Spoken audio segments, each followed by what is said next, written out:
En este experimento que hemos realizado, los huevos de la rana estuvieron expuestos a los rayos ultravioleta con intensidades parecidas a las de los rayos solares. La mayoría de los huevos cuyas partes blancas estuvieron expuestas a los ultravioleta murieron antes de terminar el ensayo. Siendo los huevos tan vulnerables a los ultravioleta, nos preguntamos cómo se las arreglan las ranas para proteger sus huevos de la acción de esos rayos.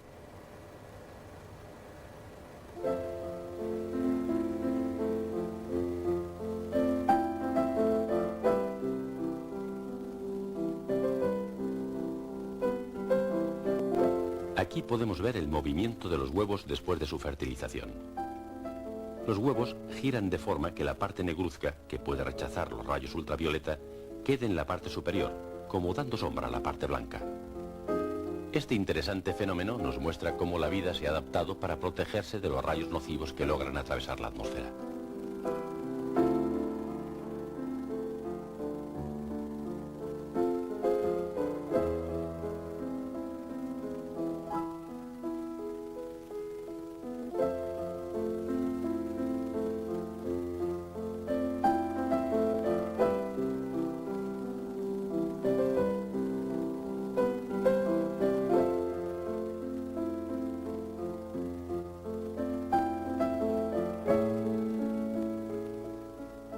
Pero estas barreras naturales contra los nocivos rayos cósmicos se encuentran en la actualidad en peligro de romperse, causando graves daños a los seres humanos y a otras formas de vida de nuestro planeta.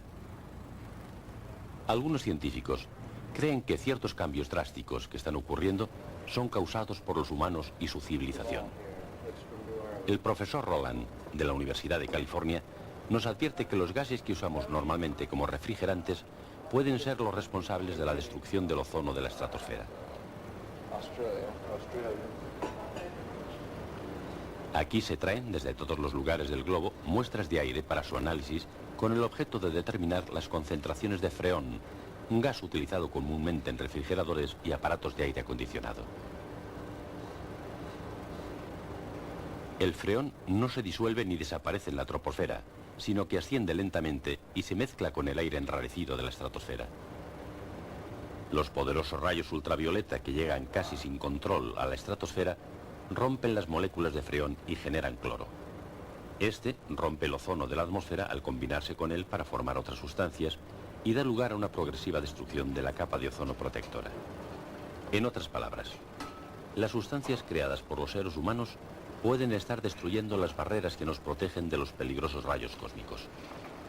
La concentración de gas freón está aumentando, incluso encima de la región ártica o de las islas del Pacífico, que quedan lejos de las ciudades y sus zonas de influencia. La civilización es responsable de los cambios que están ocurriendo en la atmósfera. Nos habla el profesor Roland. La capa de ozono, aunque nos proporciona protección, es en realidad muy delgada. Solo 3 de cada 10 millones de partes de la atmósfera son ozono. Es una sustancia muy rara y se está formando y destruyendo de forma continua. Es realmente muy frágil. Si pudiésemos añadir otras especies que puedan atacar a la capa de ozono, entonces podríamos fácilmente variar la cantidad de ozono en la atmósfera. La principal amenaza sobre la capa de ozono en la actualidad es la liberación de moléculas de clorofluorcarbono en la atmósfera. Este incluye a los fluorocarbonos 11, 12 y 113 que se emplean en los aerosoles, en refrigeración y, en el caso del fluorocarbono 113, en la limpieza de componentes electrónicos. Y la solución a este problema es impedir que queden sueltas estas moléculas en la atmósfera. Necesitamos encontrar sustitutos para todos ellos. Ya se han descubierto dramáticas señales de cambios en la capa de ozono. Los científicos dicen que la capa de ozono sobre el continente antártico casi desaparece todos los años de septiembre a octubre. Esta imagen nos da cierta idea de lo que está sucediendo. En el centro de la foto se puede ver una sección en rosa del continente antártico que muestra una reducción en el espesor de la capa. Estas zonas se amplían año a año. Los científicos llaman a esta zona vacía de ozono el agujero de ozono. Los datos obtenidos por el satélite americano de observación de la Tierra Nimbus indican que el agujero de ozono está aumentando desde 1979. Los últimos datos enviados por el satélite en septiembre de 1987 muestran con claridad que el agujero de ozono está aumentando. Lo que podemos estar viendo aquí es la destrucción de una de las barreras protectoras de las radiaciones nocivas procedentes del espacio, la destrucción de una de las envolturas protectoras de nuestro planeta. La troposfera almacena el calor del Sol para hacerlo circular alrededor del globo, mientras que la estratosfera absorbe los rayos ultravioleta. Justo por fuera de estas capas de la atmósfera está la inmensidad del espacio. Pero en el espacio, más allá de la atmósfera, la Tierra posee otra barrera invisible a su alrededor.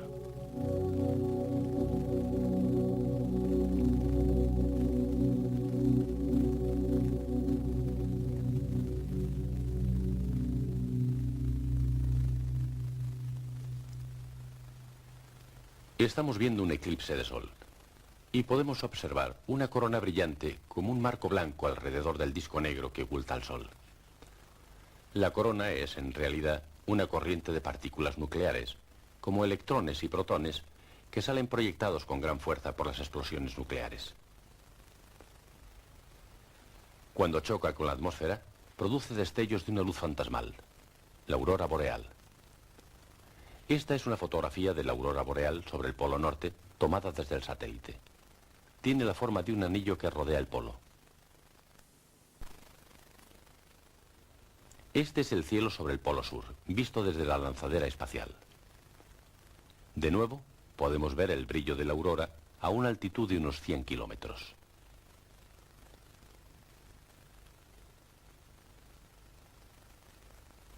La pregunta que nos hacemos es: ¿por qué las auroras aparecen solo sobre las regiones polares?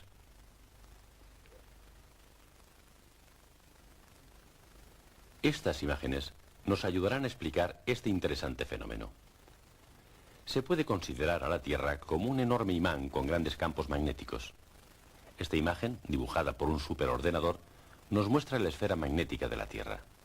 La atmósfera magnética o magnetosfera desvía el viento solar y sus peligrosas partículas, evitando que entren en la atmósfera. Por ello podemos decir que esta atmósfera de fuerzas magnéticas es la protección más exterior de nuestro globo contra los peligros del espacio. Parte del viento solar desviado vuelve y se concentra en el interior de la magnetosfera. Estas partículas son las que forman los hermosos anillos pirotécnicos de las auroras boreales. Al cambiar la magnetosfera de la Tierra, las partículas de viento solar se alinean con las fuerzas magnéticas situándose sobre los polos norte y sur. Cuando chocan con la atmósfera a unos 100 kilómetros de altitud, resplandecen en el firmamento de la noche, originando la fantasmal aurora. Como los campos magnéticos actúan en equilibrio, podemos suponer que las auroras deben aparecer simultáneamente sobre ambos polos y sufrir los mismos cambios. Los cielos nocturnos de las dos regiones polares, separados por 20.000 kilómetros, deben estar adornados por auroras similares. ¿Es cierto que las auroras aparecen de forma simultánea sobre las regiones polares norte y sur? ¿Y presentan formas similares? Hemos venido a la isla volcánica de Islandia, en el Atlántico Norte, para descubrirlo.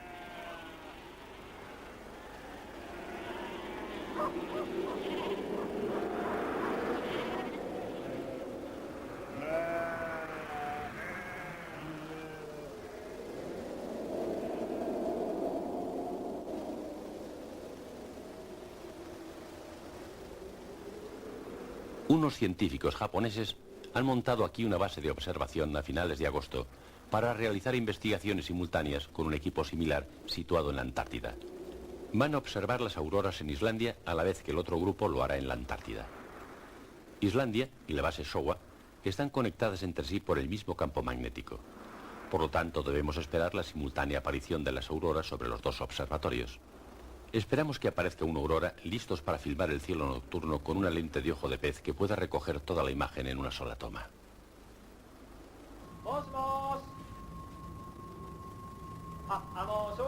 El señor Fuji, desde Islandia, habla con el otro lado del planeta. La distancia entre Islandia y la base Showa es de 16.000 kilómetros. Están casi en lados opuestos de la Tierra. La observación simultánea de las auroras debe hacerse bajo condiciones exactamente iguales. En primer lugar, este tipo de observación solo puede hacerse durante algunas semanas de marzo y septiembre. cuando las noches comienzan a la vez en las regiones del Polo Norte y Sur, ya que cuando en un polo tenemos el verano con su sol de medianoche, en el otro tenemos una noche interminable.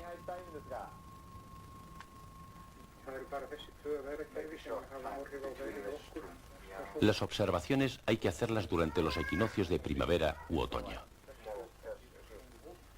En segundo lugar, tenemos que contar con un tiempo claro en ambos sitios a la misma hora, una difícil condición. Y por último, deben aparecer las auroras. Como las auroras no aparecen muy frecuentemente, esta también es una condición difícil de cumplir. Ha aparecido una aurora a las 9 en el cielo del este.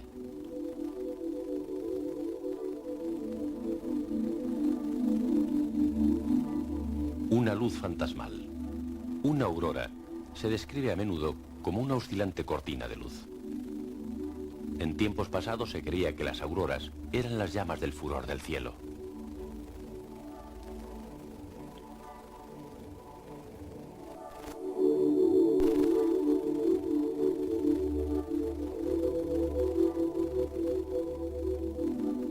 Desde hace poco se sabe que las auroras están originadas por corrientes de partículas nucleares emitidas por el Sol. Al hacer estas observaciones simultáneas en ambas regiones polares, podemos llegar a entender algo más sobre la magnetosfera que circunda el globo. Desgraciadamente, durante el experimento, estuvo nublado en la Antártida, pero en Islandia lució una aurora espléndida en el firmamento durante bastante tiempo.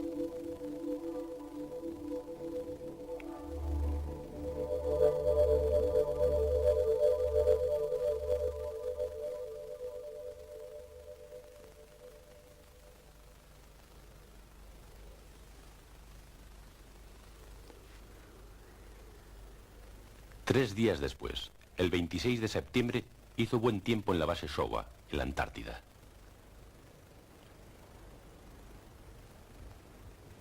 Se lanzó un cohete de observación hacia la aurora. Esta aurora fue la primera en decorar los cielos de la noche antártica en muchos días.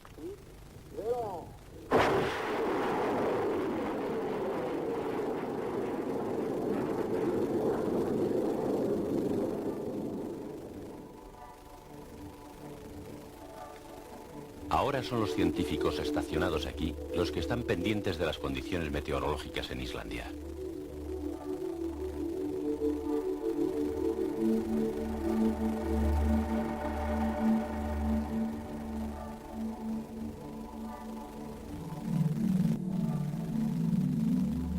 Existe una diferencia de 4 horas entre Islandia y la base Showa, pero el tiempo aquí es excelente.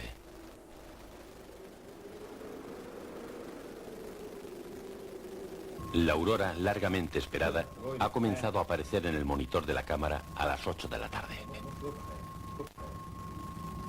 Son las 22:05 hora de Greenwich y este es el paisaje de la base Showa.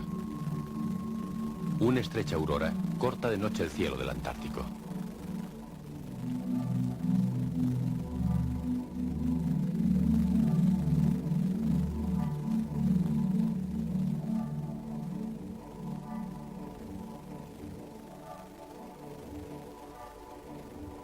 Vemos con interés que presenta la misma forma que la aurora sobre Islandia, y las dos auroras aparecen simétricamente a la izquierda y a la derecha como imágenes especulares. Unos 8 minutos después, las auroras comienzan a ensancharse. Los cambios ocurren a la vez en ambas auroras. Las auroras continúan su baile nocturno en ambos lugares, un mundo aparte. Ambas a la vez se parten en dos. Sorprendentemente, los cielos nocturnos en las dos regiones, a 16.000 kilómetros de distancia, parecen similares, con sus auroras bailando en pareja.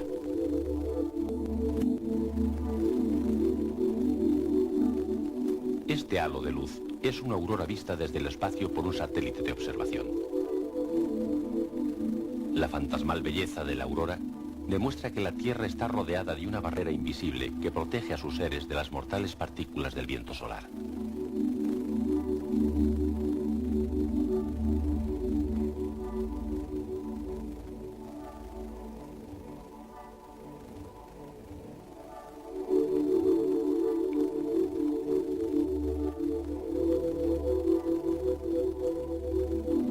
Estamos viendo la aurora en la noche de Islandia, por detrás de las múltiples capas de nuestra atmósfera. A la vez, en el cielo de la noche antártica, debe aparecer la pareja de esta aurora nórdica para bailar este misterioso ritmo del universo. El impacto de las partículas solares sobre la magnetosfera de la Tierra origina el fenómeno de las auroras, una pequeña representación de la naturaleza. Las auroras muestran cómo trabajan las defensas más exteriores de nuestro planeta contra los peligros del espacio exterior. La troposfera crea y mantiene el suave clima de la Tierra. La estratosfera protege la vida de los nocivos rayos ultravioleta emitidos por el Sol. Y por último, es la invisible magnetosfera el escudo de campos magnéticos que desvía los rayos solares y el polvo nuclear. La Tierra es un planeta de vida frágil, protegido por la milagrosa acción de estas múltiples barreras que lo rodean. La interrelación y el delicado equilibrio de todas estas características han hecho posible la existencia de la vida y nos ha dado a los seres humanos la responsabilidad de protegerla y alimentarla.